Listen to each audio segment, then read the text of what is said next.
আপনার বাড়ির সদর দরজায় এই গাছটি থাকলে আপনার কোটিপতি থেকে ভিখারি হতে বেশি দিন সময় লাগবে না। তো কি সেই গাছ, সেটিকে জানার আগে যারা এখনো পর্যন্ত ভিডিওটিকে লাইক করেনি অবশ্যই করে দেবেন। কমেন্ট সেকশনে জয় মা তারা লিখে যেতে ভুলবেন না। সেই গাছটার নাম হচ্ছে মানি প্ল্যান্ট গাছ। আপনার মনে তো এটা চলছে যে বাস্তুশাস্ত্র মোতাবেক তো মানি প্ল্যান্ট গাছ লাগানো খুবই ভালো। হ্যাঁ, বাড়িতে লাগানো ভালো, বাড়ির বাইরে লাগানো ভালো নয়। একবার ভেবে দেখুন, আপনি যদি বাড়ির বাইরে টাকা ফেলে রেখে দেন, টাকাটা তো চুরি করে কেউ নিয়েই চলে যাবে। ঠিক তেমনি আপনি যদি মানি প্ল্যান্ট গাছ আপনার বাড়ির বাইরে লাগান, অর্থাৎ সদর দরজায় লাগান, তাহলে আপনার ভাগ্যে থাকা প্রত্যেকটা টাকা চুরি হয়ে যাবে। বাড়িতে মানি প্ল্যান্ট গাছ লাগাবেন ভেতর দিক করে দক্ষিণ পূর্ব কোণ বরাবর।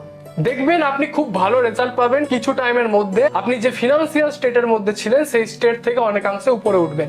নতুন কিছু যদি জানতে চাইছেন তাহলে অবশ্যই ফলো অথবা সাবস্ক্রাইব করে দেবেন। সোশ্যাল মিডিয়ায় ভিডিও দেখার পর আপনার সাথে আমি কন্ট্যাক্ট করেছিলাম, সরাসরি কন্ট্যাক্ট করতে পারিনি, অনলাইনে কন্ট্যাক্ট করেছিলাম।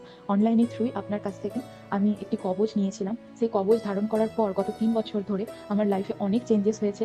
যেই আনসার্টেন প্রবলেম ছিল সেগুলো অনেকটাই ক্লিয়ার হয়ে গেছে।